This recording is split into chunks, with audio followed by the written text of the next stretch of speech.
Hello, welcome to this Fane Online event celebrating Safia Elhillo's luminous work and especially the book Girls That Never Die, which is just out and you can go and experience it, but you'll be experiencing it here. Look at that.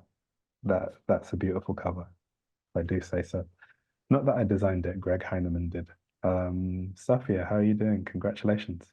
Thank you so much. I'm very excited and um, yeah, I'm just happy to be talking to you today. Uh, Thank you for sharing this space with us. Um, I wanted to have a conversation with you about your work. I mean, I've been following your work for a long time, and it's a real joy to be able to publish your work in the UK. But I wanted to pick up some threads that I've noticed, and maybe to invite you to read some of your work as well.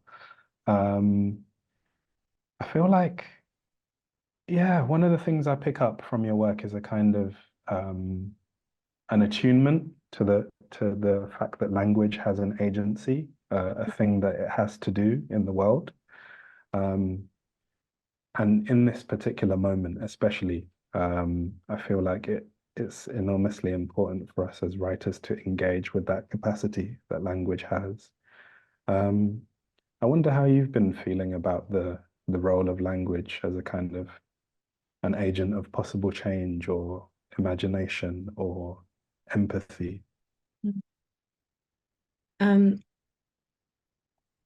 I think a lot about the phrase "do language" as gifted to us by Toni Morrison. She has this quote which I have it written down, so I'm not going to attempt to paraphrase it. Um, this is precisely the time when artists go to work. There is no time for despair, no place for self-pity, no need for silence, no room for fear. We speak, we write, we do language. That is how civilizations heal. Um, so I feel like I am asking myself this question often. And on the one hand, trying not to have an inflated sense of my role as a poet in difficult moments in history, I guess we can call them.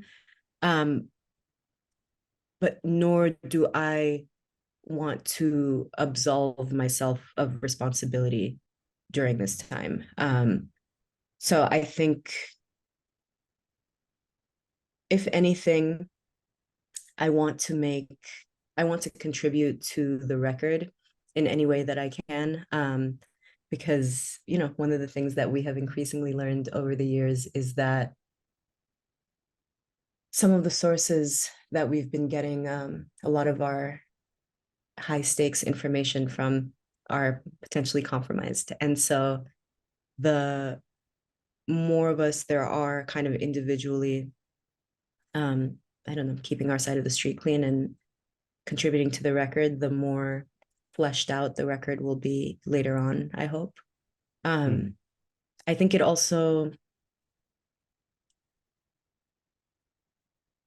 the need to do language, I think keeps me active. It keeps me participating in moments where I otherwise maybe would just succumb to despair or let myself be eaten alive by a feeling.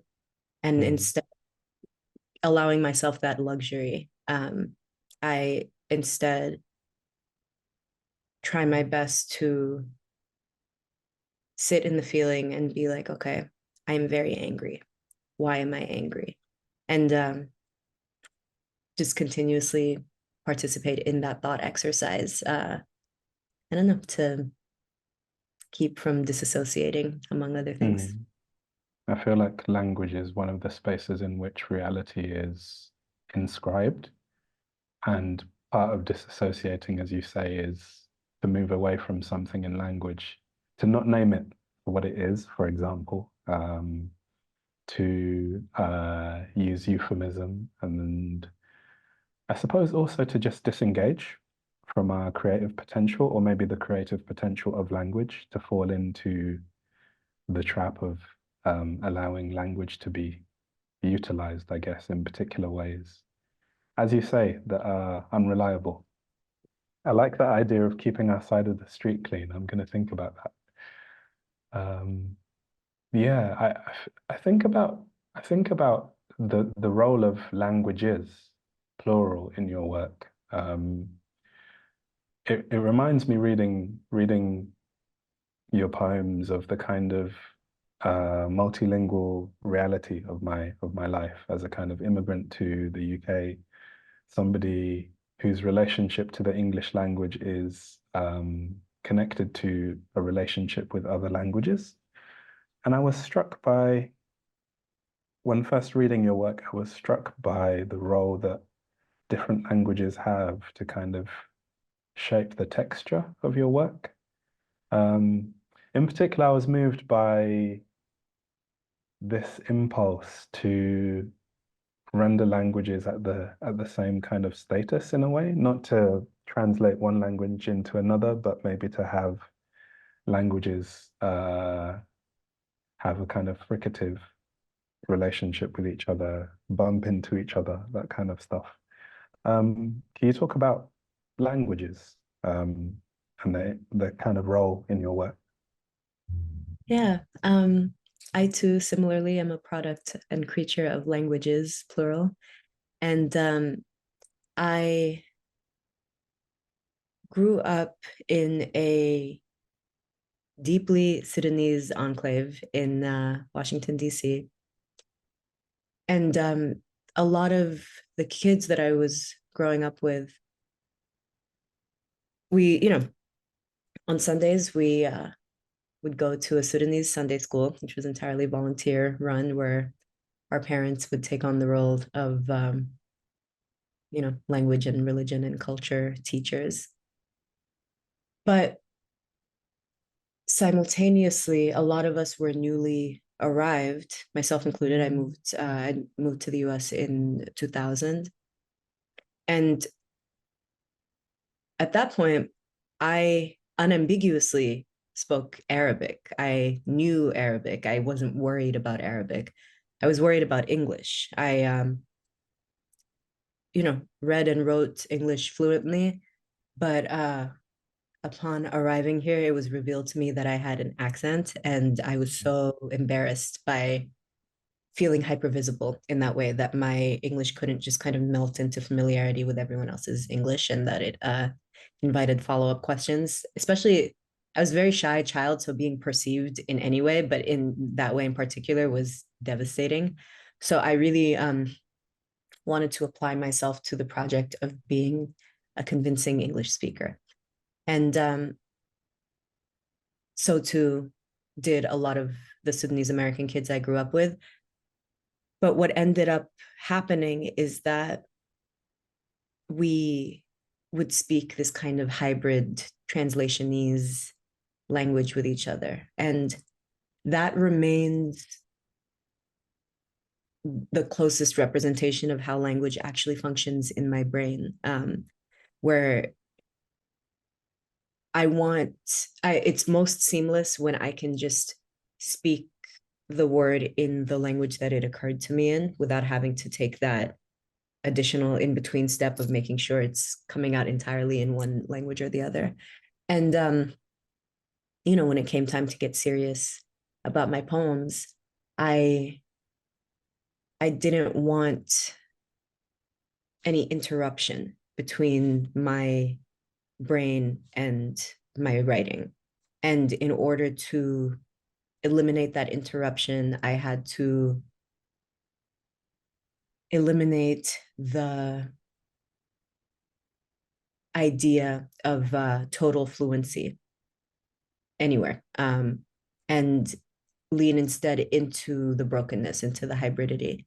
And from a broken English and a broken Arabic kind of spliced together,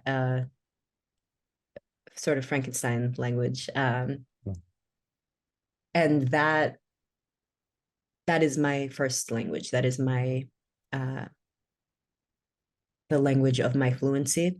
And so it is the language of my poems. But it also, I think poetry is the ideal space for that kind of experiment, because it doesn't the kinds of fluency that I felt were rewarded in my world outside poetry, and the kinds of lack of fluency that I felt were punished, judged in my life outside of poetry, kind of completely turned on their heads when I entered into the world of poetry, where there is something valuable about a strange syntax in a poem that makes you pay attention to the language. And because the language is the currency in a poem, you don't actually necessarily want a sentence so familiar and so fluent that it just kind of melts into meaning without the words or the syntax or the phrasing or anything calling any particular attention to itself. And so here was a space where I could break this sacred English that I was being told otherwise was uh, the thing that I don't know was keeping me on the outside, was keeping me from being taken seriously or considered intelligent or anything. Um, so it's the space where every day I get to take my little hammer and break the English and revel in that. I really like that way of putting it, of poetry being a space of wholeness in the midst of the brokenness of language, and yeah, a first language being composed of a composite of different languages is a really striking um, analog for your work. Um, I wonder if I could invite you to read something from Girls That Never Die. I'm always moved by I guess, the poems that begin a collection in some way, the poems that are early on in the process where you kind of feel, oh, I'm doing something that might be a book here, or maybe you look back and think that. Is there a poem like that in Girls That Never Die? And would you mind reading it? Yeah. There's a longer sequence towards the end of the book called Girls That Never Die, um, which I remember writing it in maybe late 2016, and I'd never written a long poem before. And when I emerged from the poem, I emailed it to a few of my friends, and I was like, "You guys, I just made this horrifying monster poem, and I don't know what to do." But after I was done, instead of feeling like I was finished, I felt like something was starting. And it's since kind of grown and it's eaten other little fragments of poems that I wrote later. But I actually, as I was talking to you, I decided that instead of reading that poem, especially because it's a bit longer, um, there's another poem in the book called Girls That Never Die. And that was the first poem I wrote under that title before I knew that I was writing a book. And then when I finished, or even that I was writing a series of poems or anything, but I remember finishing the poem, and I'd been obsessed with this title for a while already.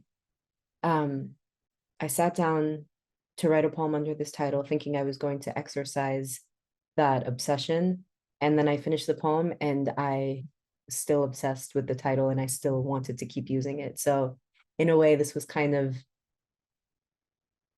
the poem that set the whole process in motion before I actually even knew it. So, this is one of many poems titled Girls That Never Die on page 29 for anyone following along at home. Girls That Never Die. A girl embroidered, a girl teeth bared, locked inside a photograph. A girl dances to the same coiled song, can never leave, keeps her looks, outlives the other guests, filled up with all her teeth, never returns from the party, is never heard from again, is everywhere, forgotten but not gone, cries into your drink and returns it to you, makes you say her name, salt in the well, kills the whole village. Wow. Yeah, I'm very struck by those titles that kind of stay with us for whatever reason. And so I'm wondering how that line from that song, Ghetto Superstar, right?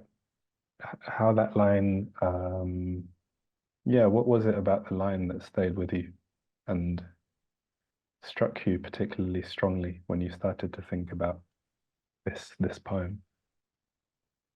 Um, I realized only after the fact that I had been mishearing the lyric for years.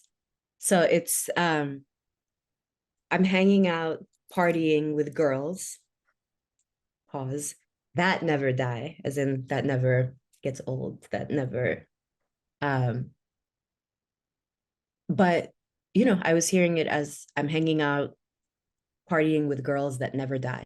So Mm. ODB is at this party with these immortal women. Um, and I just couldn't let go of the image. There's this ongoing cultural fascination with dead girls. And it just was really important to me to have believed that someone was doing the work of imagining a space where the girls don't die. Um, there's also, this came after the fact, but after kind of setting my attention on that phrasing, it kept coming up where years later, I think maybe 2017 or something, um, Young Thug has just an out of context tweet where he just says, I hate it when girls in all caps die.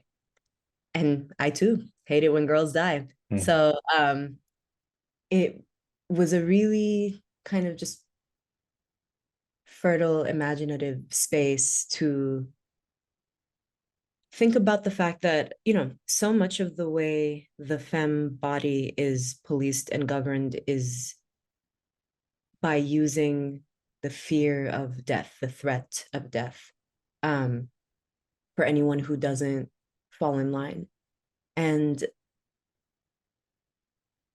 so, in imagining a world in which the girls don't die, it's fun to imagine what sorts of governance are no longer viable when that threat is removed from the picture. And I had a lot of fun kind of wistfully imagining the world where the girls never die, the party where the girls never die. Mm. I'm really struck as well by the manner in which you, in the book, think about the girlhoods which are legible. Think about the girlhoods which are legible and maybe grievable if we borrow from Judith Butler's um, term. And I'm really moved by the expansive sense in which girlhood is held in the book, the different possibilities that girlhood can hold in the book. Um, and that work of, I guess, cultural revision of, as you say, subverting this cultural obsession um, with girlhood as diminutive and therefore vulnerable. Um, I think you've mined the power of it in a beautiful way in this book. Um, I'm wondering if I can ask you a little bit about, I guess,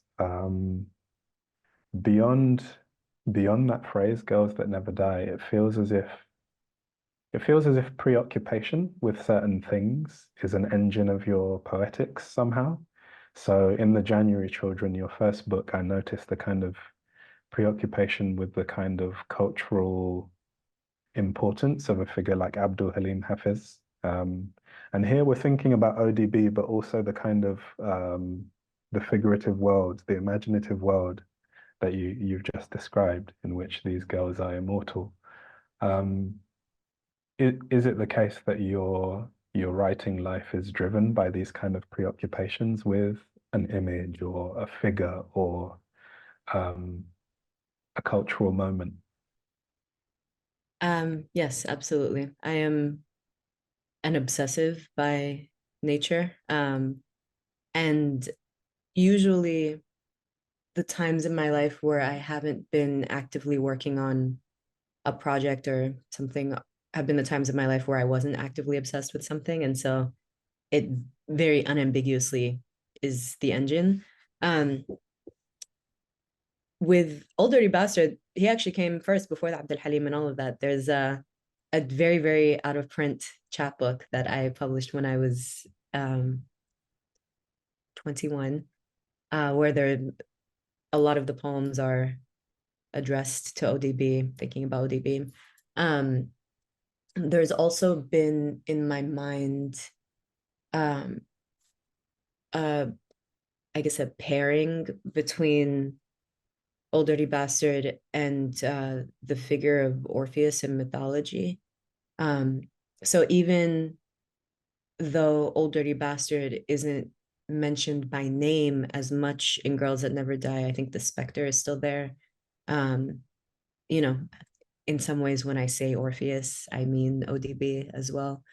And that obsession started for me in maybe my late teens or early 20s when I was sort of first coming to understand myself as an artist and understanding that to be kind of a new additional layer to my personhood, where there now was a version of me as I moved through my new poetry community, my new artistic community, that was not exactly the version of me that I maybe was at home with my family, um, in other spaces. And I was really fascinated by that rift, by that sort of rupture, by feeling like I had become several people all contained within my single personhood. Um, and so I started to get really obsessed in general with the idea of alter ego, particularly in hip hop.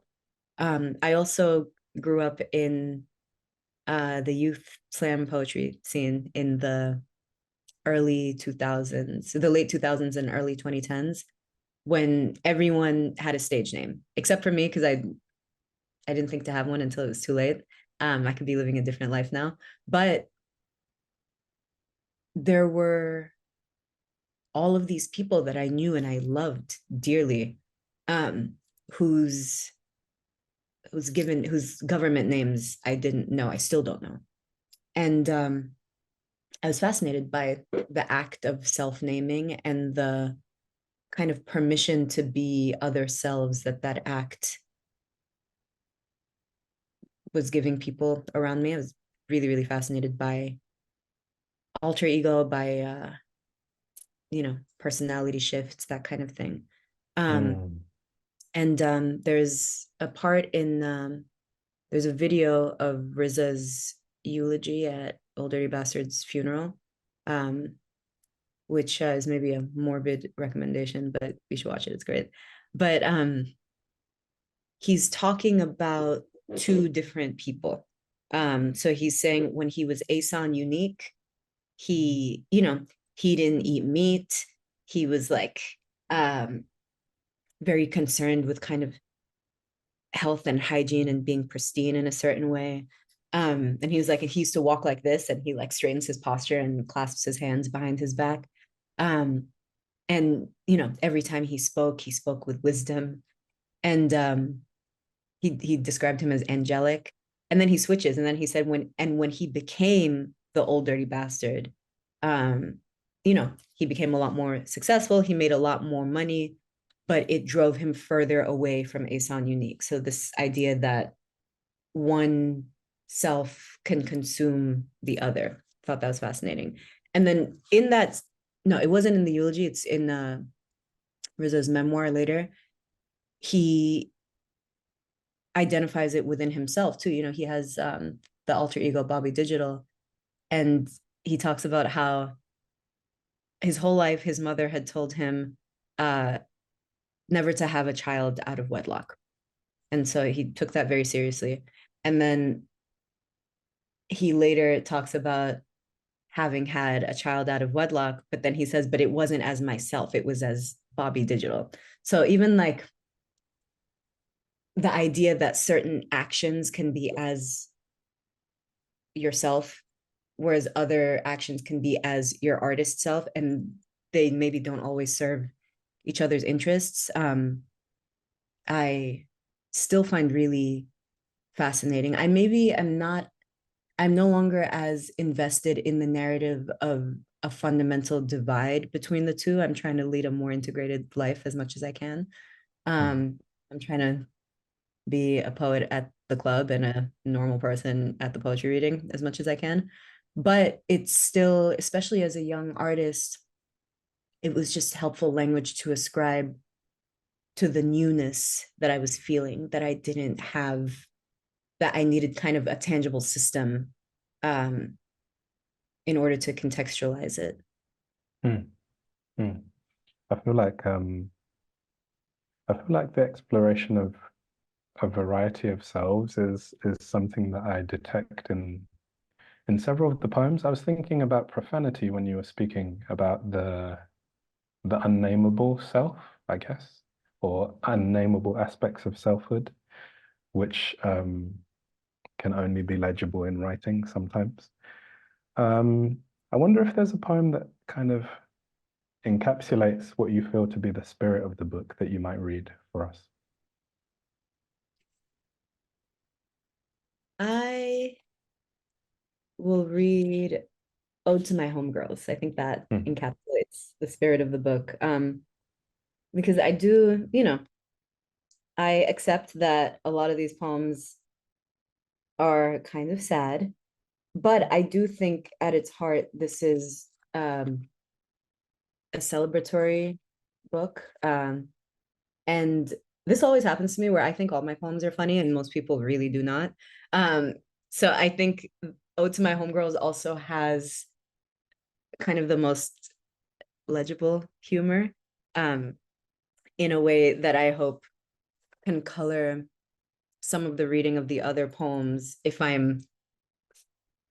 if my speaker is thought of as possessing a sense of humor. Because I think my poems are hilarious, but people seem to worry about me when I tell them that. Ode to My Homegirls. Smelling of orange rind, of cardamom, most beautiful girls in the world.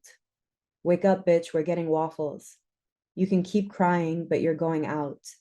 My marriages, my alibis, my bright and hardy stalks of protea. And all I know of love I learned at 13, dialing Basma's home phone by heart to three-way call whatever boy, so that weeks later, when the phone bill came, only Basma's familiar number beside the timestamp, clearing my name. Basma herself staying awake for hours to hang up the phone after. You who send pictures of your rashes to the group text and long voice notes from the bathtub, your laughter echoing against the tiles. You who scatter the world's map, piling into cheap buses and budget airlines. 4 of us asleep in my dorm bed, 6 of us overflowing my studio apartment. False lashes for weeks after, like commas in my every pillowcase. You clog my toilet and admit it. You text me screenshots from the Gucci fashion show, getting rich so I can get you this. And when I lived alone, and that man followed me one night home from the 6 train, up Lexington and into the hallway, tried for hours to break open my front door. You took turns from all your cities and stayed overnight with me on the phone for 3 days, snoring and murmuring in your sleep. I think that's a beautiful evocation of that very powerful love that suffuses the book in other spaces that we might talk about a little bit as well. Um, I'm really struck, I guess, by the role of love and I guess devotion and celebration in your work. There's a lot of there's a lot of space for thinking about particular moments and looking at their beauty, weighing them under the light somehow. I think about the kind of poem written after the Louise Glick inspiration, which is to think about a moment. Is it immediately preceding your birth? Um, I feel like those moments in which you travel back in time in your poems are a wonderful celebration of this world to which maybe only imagination gives you access.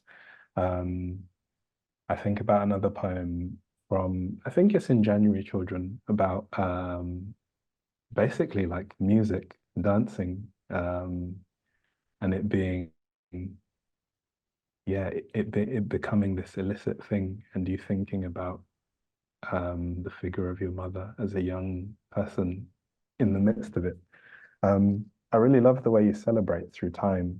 Um, this time traveling kind of aspect in your work, this memorializing, celebratory aspect of your work, do you have a sense of what is the impulse behind it? What kind of drives it? I I think for a long time it was a symptom of the like specific diasporic experience I was having where because and actually this wasn't my particular experience because I did go back and forth to Sudan a lot as a child, but a lot of the older generation of Sudanese people I was around were obsessed with a bygone era of Sudan, a version of Sudan that they believed no longer existed. Um, and so a lot of the time in conversation, rather than describing present day Sudan, engaging with present day Sudan, people would spend a lot of time talking about the past. There's I think it's Tariq Hilal TED Talk where he talks about how ours is a culture that glorifies the past. And so um, I would have my mother, my grandparents, aunties, and uncles from the community telling me about this bygone golden age, which in hindsight was probably an invention, but I think one that they needed. And so I grew up in love with and obsessed with this fictionalized and gone golden era of Sudan. And so I, like the generation before me, picked up the habit of talking about Sudan in past tense.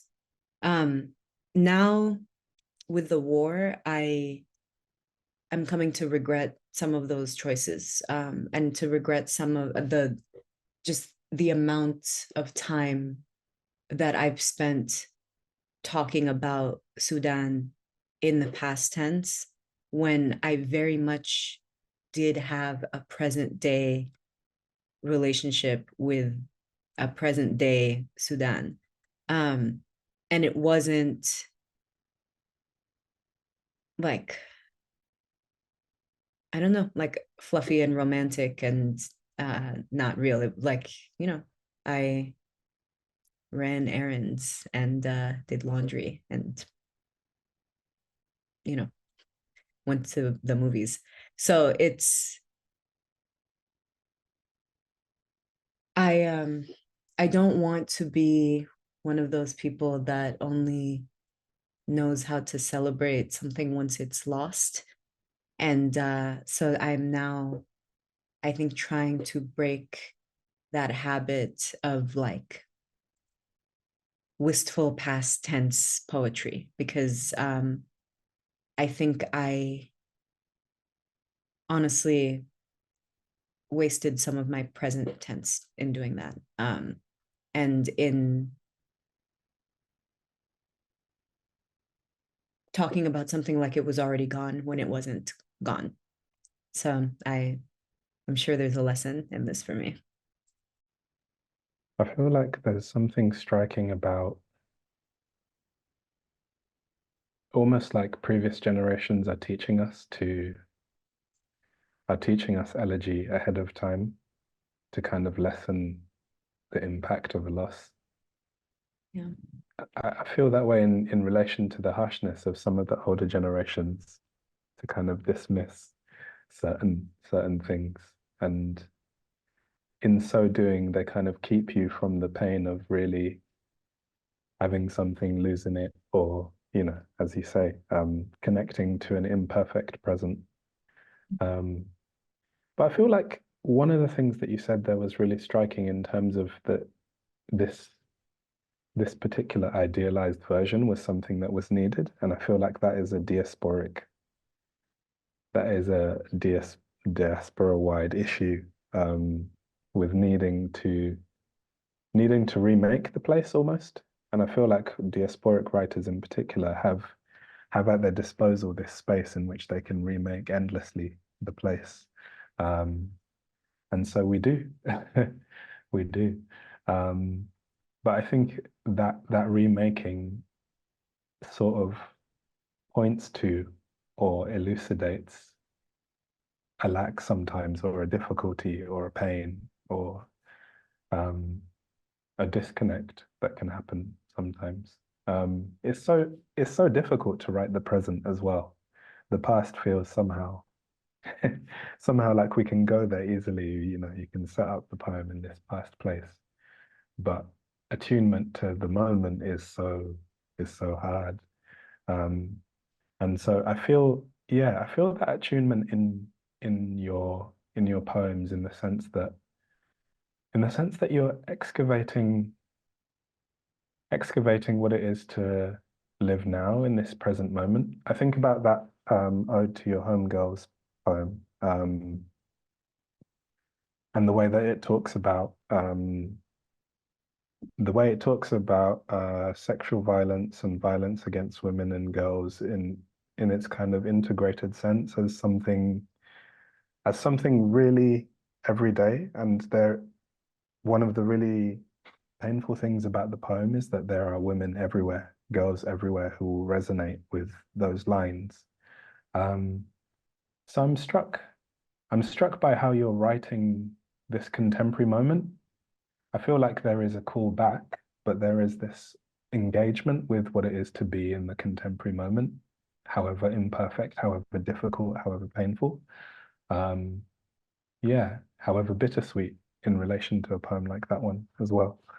I was wondering about actually the newest poem in the collection. I'm always struck by those. Whenever I'm Yeah, whenever I think about my poems towards a collection, there's always one poem that kind of almost didn't make it into the book because I wasn't sure, or it was like a really new piece. Is there a piece that kind of let you know that it was the end of the process of working on Girls That Never Die in the book? And might we hear it? Yeah, I was writing this book until the very last moment. In part because I threw out so many versions of this book. There are, I don't know, 7 drafts of this book that, if I have my way, will never see the light of day. Um, because, they were just very congested drafts. I was trying to write too directly into the set of themes and conceits or whatever, in a way that there just was no air in the room. And I had been in a workshop with Louise Glick at the time. I think it was between my first and second year of taking workshops with her, and we'd been corresponding over the summer about my manuscript. And she told me that I just needed to look out the window sometimes, where I was attending to the thing perhaps too obsessively, and I maybe needed to approach it in slant. And this was summer of 2020, so very early days of the pandemic. And, I just sat in the house, mostly doing nothing. Um, except I had a friend of mine reached out and asked if I wanted to do a 30-30 together, which is when you write 30 poems in 30 days. And I'd never finished one of those before that summer. Part of the reason I finished it because I had nothing else that needed doing, but it was helpful to just, instead of having like a very rigid criteria about what was deserving of poetry and what wasn't, the poems just kind of absorbed whatever it is that was otherwise going on with my day, with my life, what I was thinking about, what I was reminiscing on. And it just so happened that at that point in the summer, I was watching The Sopranos for the first time. I had never, I kind of missed its heyday. Um, I knew that people really loved it, but I historically don't have a whole lot of patience for what we'll call, I guess, prestige boy dramas. And so I thought it was just going to be that. I didn't care. And my partner really loves the show and offered to do a rewatch with me. And as soon as I told my friends that I was rewatching The Sopranos, it turns out everyone was obsessed. I was the last one. My friend Kave recommended this book called The Sopranos Sessions, which has like a little micro essay for every single episode of the show. Um, so I would watch a couple episodes, read the corresponding essays, go and write my poem for the day. And so inevitably, I wrote a Sopranos poem because the thing about the show that nobody told me this whole time when they were talking about how it was like the golden age of HBO is just a show about an insular diasporic community. I know those people. I know those men. Those men are my uncles. I understand them profoundly. So I was kind of mulling this thought over, and it made its way into the poem I was writing that day. And then what was really one of the many things that made Louise Glick very important to me as a teacher is she really paid attention and she would not let up. So if she thought a draft had potential but wasn't there yet, she would invite you to keep bringing it in through the seventh, eighth, ninth draft. And that's what happened with this poem. I think the version of the poem that made it into the book is draft 9. And there'd be some moments that were frustrating where she would tell me to change something, and then I would bring in the new draft and she would have liked the original version better. But it was a really, this poem was just such an endless part of my to-do list for so long that there was a good chance it wasn't going to make it into the book. But it did. And I think it kind of opens a window a little bit in the book. And I don't know, brings in kind of some new systems of imagery into the book that I otherwise maybe would have never thought to use because I didn't know that I was a poet who wrote about television, you know? I thought I was a poet that wrote about like history, flowers, and trauma. But turns out I am also a poet that writes about television. Can we hear the poem? Yes.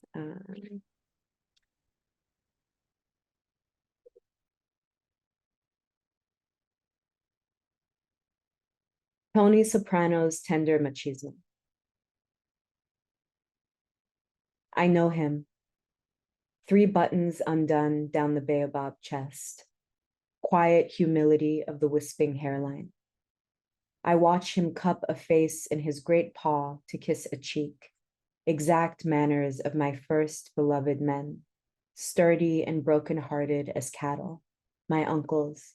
Watches matting the thick hair of their left arms.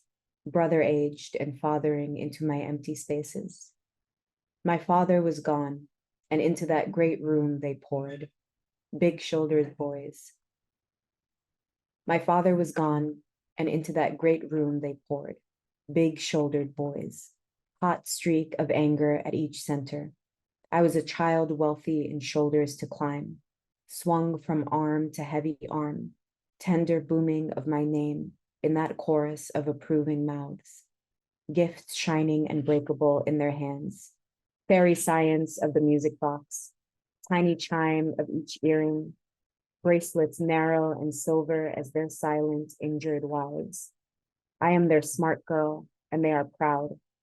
I watch him, my uncle who is not mine, 13 years after the show stops airing, and I love him like the child forgetting her abdicated father. He smiles like I delight him. My love justifies his every crime. I pretended not to hear how they talked about bitches and gold diggers, the news stories with hurt girls naming their injuries, consensus that they are lying, that they must have been asking for it. I am home from college and stepping into their amber scent of cologne and old sweat, their wounded animal smell, their every tender misogyny, for a quick kiss on the crown of my head. Now their girlfriends are my age, now younger, and now the news about the famous predator floods the screen. And when one uncle changes the channel and mutters about a setup, I watch the flood take that room of piecemeal fathers, where I've kept them installed for years. Its debris includes the stories I kept quiet, everything that was done to me that I will not tell them, includes every word tossed about to name women, how we all thought they didn't mean me. Also, I hope the sound was okay because as I was reading, it appears that my husband either was using the blender or the coffee grinder. So I hope that was not too loud. No, I don't think it came across. Um, I'm really moved by the scope of that poem. I feel like so many things, I feel like so many things begin with watching TV, and TV is a wonderful metaphor for the ways in which human beings think and map thinking onto shared experience. Um, and so something like a show can be about so many things, and I love the way that you really excavated that in that poem. Um, I wonder if I could, I wonder if I could ask you about the kind of live arena in which lots of your poems have lived, performing in events and also, I guess, in the kind of slam circuit and that kind of space. I think that space perhaps privileges a certain kind of a poem which demonstrates its effects in a particular way.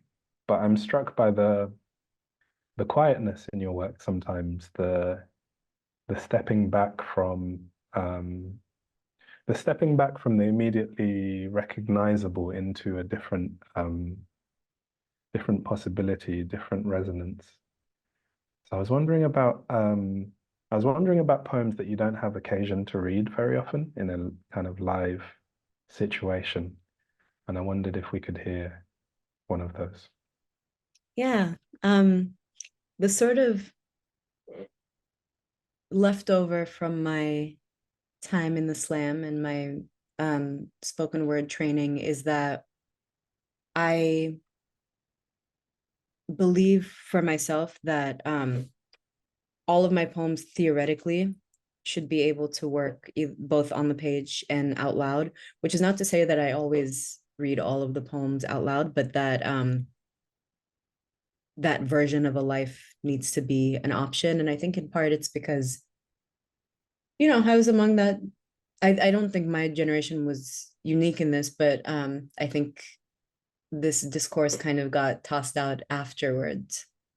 But there was this really kind of boring, endless discourse about the binary between page poetry and stage poetry. And I really don't have anything else to say about it other than the fact that it was so boring. Mm, And so I, as a result, think it very important for my poems to be able to do both because I don't think one is more important than the other. And I think they make each other better. Those different sorts of attention, I think, only ever serve the poem. But that being said, when I'm choosing poems to read at a reading, I do tend to gravitate more toward poems that have, and this is also probably left over from slam, but I tend to privilege poems that have a clearer aboutness, if you know what I mean. And yeah, maybe I should stop doing that, but it's an old muscle that has gone relatively uninterrogated in my practices. Um, but I allow myself to use that word myself when talking about my work, but I can be very annoying whenever someone asks me what a particular poem of mine is about. Mhm. I'll be like, poems don't have to be about something. Meanwhile, here I am privileging poems of mine that have aboutness. But there's a poem in the book called Summer Triangle, which was written in response to an old photograph. It's part of an art book. The name of the actual artwork ended up being changed later, but by that point the poem was already written and the poem was called Summer Triangle. Um, and so I think there is a kernel of aboutness to it, because I do think in some ways I am kind of still working with an older container that just lives in my body from a previous time. But because so much of it is responding to an act of looking that I was doing, I literally was looking at a photograph and writing a poem about it. A photograph of people that I didn't know also, and writing a poem about it. So I think a lot of the ways that I would maybe naturally reach for elements of narrative, of context, of just my old tools felt suddenly unavailable to me because I was looking at a photo of two people that I didn't know. And I didn't really know what was going on in the photo either, which I think was ultimately very helpful in breaking me out of some of my old patterns. Um, and so I think about this poem a lot because I don't think I almost don't remember how it got made. But I never think to read it out loud. So maybe this will be the beginning of a new era for Summer Triangle. Say I formed a body of clay around a plot of dried blood. I formed a body of dirt and water. I formed a body of water around red earth and cracked clay. I formed a body polluted by want, most of it not mine. I formed a body purified by name, washed in the white water of my grandfather's blind left eye, washed with my grandmother's feet in ablution. I formed a body to be left behind, to be unzipped and discarded, to return to perfumed aunts, arranged in jagged sleep, waking only to tie systems of jasmine into my torn hair. I formed a body suspended in utterance, named and undone and named again. Girl, lacuna, specter, throat, throat, say it, bloodstain, sheet, name it. I formed a body darkened by blood, the moon tugging its irons from my shameful parts. I formed a body and swam, inelegant laps in rising water, temperate as the first womb, and always ships darkening the banks like blood, and always water dividing the world, God's country, clotting out between my legs like silk. Yeah, that should definitely be part of the set, I feel, the repertoire. Um, I feel like I wanted to hear particular poems because of my own fondness for them, but perhaps I could invite you to close out our event by reading a poem that you feel particularly strongly about, a kind of favorite from the book of yours? Um, I might defer to your favorite here because at this point, the book is not old, but the document in my computer is old enough that my usual system for picking favorites, which is usually I love whichever poem is newest because it's shiny and new and I have no loyalty. They kind of, none of those poems are shiny and new anymore. So I would be happy to read any particular favorites that you have. Oh, thank you. Um, Maybe a good place to close is with "For My Friends" in reply to a question, because yeah, that love between friends is such an important thread in the book.